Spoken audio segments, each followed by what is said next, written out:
2006, in London, England. Dedicated to Alexander Graham Bell, who has taught the deaf to speak and enabled the listening ear to hear speech. From the Atlantic to the Rockies, I dedicate this story of my life. Chapter 1. It is with a kind of fear that I begin to write the history of my life.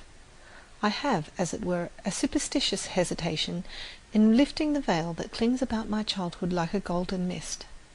The task of writing an autobiography is a difficult one.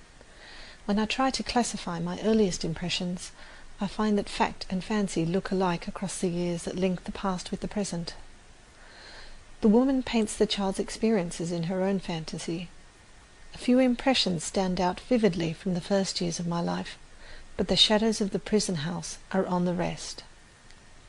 Besides, many of the joys and sorrows of childhood have lost their poignancy, and many incidents of vital importance in my early education have been forgotten in the excitement of great discoveries.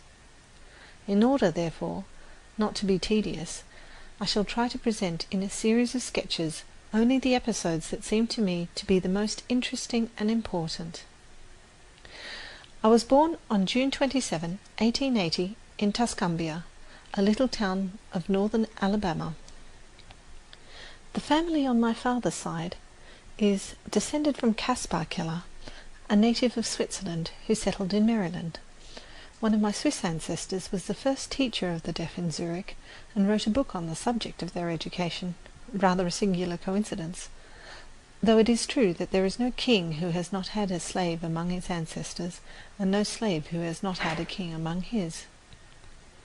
My grandfather, Caspar Keller's son, entered large tracts of land in Alabama and finally settled there. I have been told that once a year he went from Tuscumbia to Philadelphia on horseback to purchase supplies for the plantation, and my aunt has in her possession many of these letters to his family, which give charming and vivid accounts of these trips. My grandmother Keller was the daughter of one of the Lafayette aides, Alexander Moore, and a granddaughter of Alexander Spotswood, an early colonial governor of Virginia. She was also second cousin to Robert E. Lee. My father, Arthur H. Keller, was a captain in the Confederate Army, and my mother, Kate Adams, was his second wife and many years younger. Her grandfather, Benjamin Adams, married Susanna E. Goodhue and lived in Newbury, Massachusetts for many years. Their son, Charles Adams, was born in Newburyport, Massachusetts, and moved to Helena, Arkansas. When the Civil War broke out, he fought on the side of the South and became a brigadier general.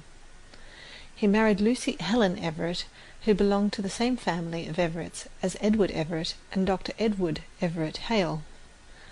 After the war was over, the family moved to Memphis, Tennessee.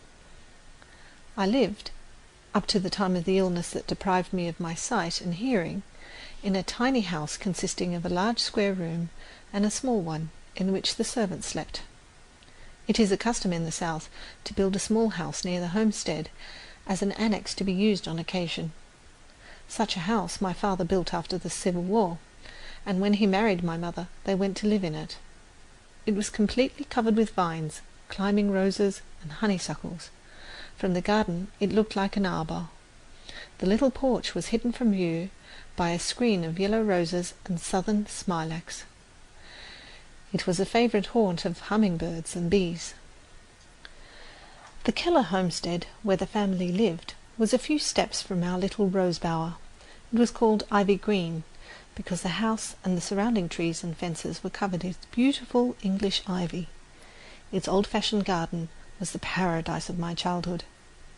Even in the days before my teacher came, I used to feel along the square, stiff boxwood hedges, and, guided by the sense of smell, I would find the first violets and lilies.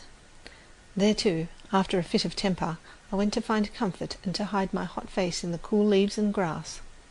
What joy it was to lose myself in that garden of flowers, to wander happily from spot to spot, until, coming suddenly upon a beautiful vine, I recognized it by its leaves and blossoms, and knew it was the vine which covered the tumble-down summer house at the farther end of the garden. Here also were trailing clematis, drooping jessamine, and some rare sweet flowers called butterfly lilies, because their fragile petals resemble butterflies' wings. But the roses, they were the loveliest of all. Never have I found in the greenhouses of the north such heart-satisfying roses as the climbing roses of my southern home. They used to hang in long festoons from our porch, filling the whole air with their fragrance, untainted by any earthly smell. And in the early morning, washed in the dew, they felt so soft, so pure, I could not help wondering if they did not resemble the asphodels of God's garden. The beginning of my life was simple, and much like every other little life. I came, I saw, I conquered, as the first baby in the family always does. There was the usual amount of discussion as to a name for me. The first baby in the family was not to be lightly named. Everyone was emphatic about that. My father suggested the name of Mildred Campbell, an ancestor whom he highly esteemed, and he declined to take any further part in the discussion. My mother solved the problem by giving it as her wish that I should be called after her mother, whose maiden name was Helen Everett. But in the excitement of carrying me to church, my father lost the name on the way, very naturally, since it was the one in which he had declined to have a part. When the minister asked him for it, he had just remembered that it had been decided to call me after my grandmother, and he gave her name as Helen Adams. I am told that while I was still in long dresses, I showed many signs of an eager, self-asserting disposition. Everything that I saw other people do, I insisted upon imitating. At 6 months I could pipe out, "How d'ye?" And one day I attracted everyone's attention by saying tea, tea, tea, quite plainly. Even after my illness I remembered one of the words I had learnt in these early months. It was the word water, and I continued to make some sound for that word after all other speech was lost. I ceased making the sound wah wah only when I learnt to spell the word. They tell me I walked the day I was a year old. My mother had just taken me out of the bathtub and was holding me in her lap, when I was suddenly attracted by the flickering shadows of leaves that danced in the sunlight on the smooth floor. I slipped from my mother's lap and almost ran towards them. The impulse gone, I fell down and cried for her to take me up in her arms. These happy days did not last long. One brief spring, musical with the song of robin and mockingbird, one summer rich in fruit and roses, one autumn of golden crimson sped by, and left their gifts at the feet of an eager, delighted child.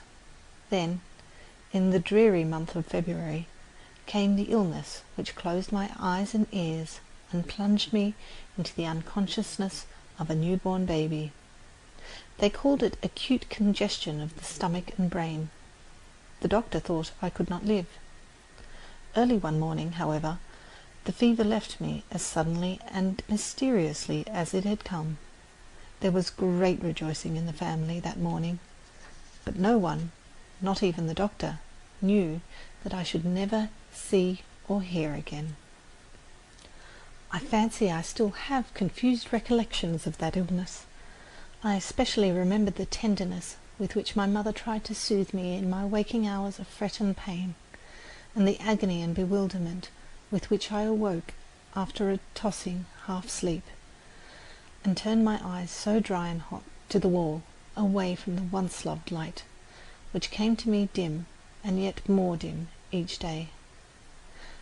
But except for these fleeting memories, if indeed they be memories, it all seems very unreal, like a nightmare. Gradually I got used to the silence and darkness that surrounded me, and forgot that it had ever been different, until she came, my teacher, who was to set my spirit free. But during the first 19 months of my life I had caught glimpses of broad green fields, a luminous sky, trees and flowers, which the darkness that followed could not wholly blot out. If we have once seen, the day is ours, and what the day has shown. End of chapter 1. Read by Maria Euther on June 6, 2006, in London, England.